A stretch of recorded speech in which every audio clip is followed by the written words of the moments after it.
Raj TV நேயர்கள் அனைவருக்கும் அழகிய காலை வணக்கம். Penny Bear and Ludo Fox were thick friends. ரொம்ப ரொம்ப ரொம்ப ரொம்ப நெருங்கிய நட்பு, பயங்கரமான நட்பு. ஒருத்தர் விட்டு கொடுத்துக்க மாட்டாங்க. பென்னி பேர் வந்து லூடோ ஃபாக்ஸ்க்காக ஹனியாக எடுத்துகிட்டு வந்து கொடுக்கும், ஹனி கோம்ஸாக எடுத்துகிட்டு வந்து கொடுக்கும். லூடோ ஃபாக்ஸ் வந்து மீனாக எடுத்துகிட்டு வந்து கொடுக்கும், மீட்டெல்லாம் எடுத்துகிட்டு வந்து கொடுக்கும். மற்ற மிருகங்கள் வேட்டையாடி வச்சுட்டு போன மீட்டெல்லாம் எடுத்துகிட்டு வந்து கொடுக்கும். ஒன்று வந்து அவ்வளோ நல்லா பார்த்துக்கும், அவ்வளோ நல்லா ஷேர் பண்ணும். பென்னி பேருக்கு உடம்பு சரியில்லைனா லூடோ ஃபாக்ஸ் பார்த்துக்கும், லூடோ ஃபாக்ஸுக்கு உடம்பு சரியில்லைனாக்கா பென்னி பேர் பார்த்துக்கும். இப்படியே அவங்க வந்து ரொம்ப அந்யோன்யமாக போயிட்டுருந்தாங்க. அந்த ஃபாரஸ்ட்லேயே இருக்கிற எல்லா மிருகங்களும் வந்து ஃப்ரெண்ட்ஷிப்க்கு இவங்க தான் எடுத்துக்காட்டு அப்படின்னு பேசிக்கிற அளவுக்கு ரொம்ப நெருங்கிய நட்பு, நம்பகமான ஒரு நட்பாக போயிட்டுருந்தாங்க. ஒரு நாள் என்னாச்சு, யார் கண்ணு பட்டுச்சோ தெரியல, இந்த 2 நண்பர்களுக்குள்ள ஒரு சின்ன சண்டை ஆரம்பிச்சுது. அதாவது பென்னி பேர் வந்து ஒரு ஹனிகோம்பு எடுத்துகிட்டு வந்து வச்சுருந்தது. ஹனிகோம்புனா தேனடையை எடுத்துகிட்டு வந்து வச்சுருந்தது சாப்பிட்றதுக்கு.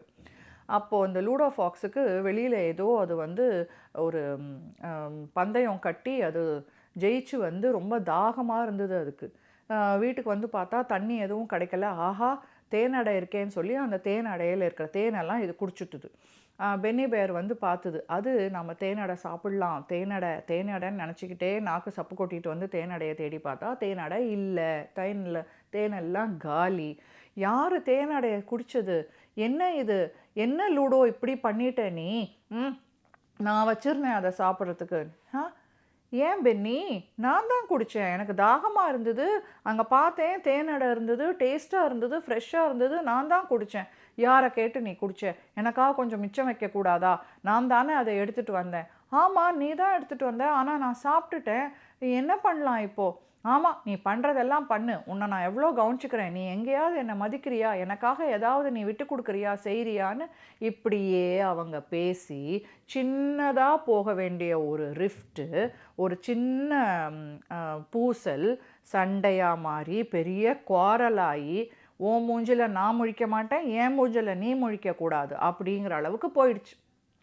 எந்த அளவுக்கு அந்யோன்யமாக இருந்தாங்களோ அந்த அளவுக்கு ஒருத்தர் மூஞ்சி ஒருத்தர் பார்க்காமையே இருந்துக்கிட்டு இருந்தாங்க.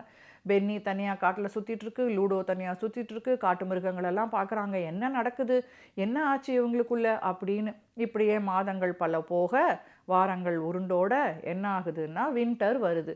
அது வந்து வின்டரில் என்ன ஆகும்னா அந்த ஊரில் வந்து இருக்கிற குளத்தில் இருக்கிற தண்ணியெல்லாம் வந்து அப்படியே ஃப்ரீஸ் ஆகிடும். ஆனால் மேலே தான் ஐஸ் ஃபார்ம் ஆகும், அடியில் வந்து தண்ணி அப்படியே இருக்கும். இந்த லூடோ ஒரு நாள் வந்து ஏதோ யோசிச்சுக்கிட்டே, நாம் என்னடா இப்படி ஆகிட்டோம், பென்னி நம்மளை சுத்தமாக பார்க்க மாட்டேங்கிறான், நாம் எவ்வளோ அந்த பென்னிக்காக பண்ணியிருப்போம், அவன் நம்மளை கண்டுக்கவே இல்லை பாருன்னு தன்னைத்தானே ஏதோ நினச்சிக்கிட்டே அது வந்து குளத்துக்கு நடுவில் போயிடுச்சு.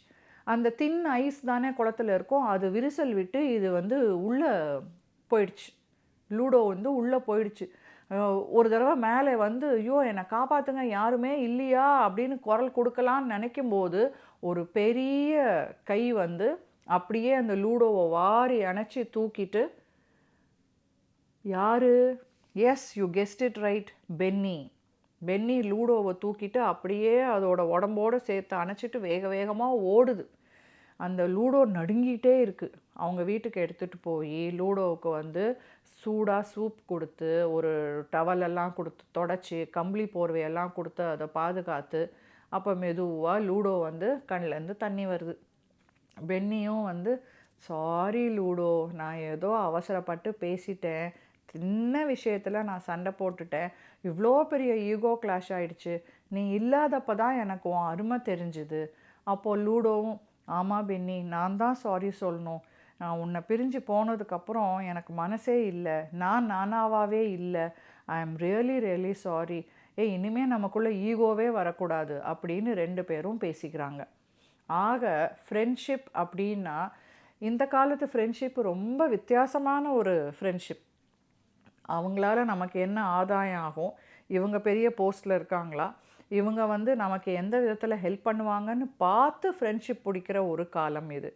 ஆனால் அந்த ஃப்ரெண்ட்ஷிப்லேயும் ஒருத்தருக்கு ஒருத்தர் எப்படி பிரயோஜனப்படுவாங்கங்கிறத யோசிக்கிறத விட்டுட்டு, திருக்குறளில் சொல்லியிருக்கிற மாதிரி நட்பு அப்படிங்கிற அதிகாரத்தில் இருக்கிற மாதிரி உண்மையான நட்பை தேடி போனீங்கன்னா உண்மையான நண்பர்கள் உங்களுக்கு கிடைச்சாங்கன்னா அதுக்கு நாமளும் உண்மையான நண்பனாக இருக்கணும். உண்மையும் சேர்ந்ததுன்னா அந்த இடத்துல ஒரு அற்புதமான ரிலேஷன்ஷிப் இருக்கும். அங்கே ஈகோவை கொண்டு வந்து அந்த அற்புதமான ரிலேஷன்ஷிப்பை வீணாக்கிடாதீங்க. ஈகோ எங்கே வேணாலும் இருக்கலாம், ஃப்ரெண்ட்ஷிப்பில் இருக்கவே கூடாது. மீண்டும் நாளை வேறொரு அழகிய கதையோடு உங்களை சந்திக்கிறேன். நன்றி, வணக்கம்.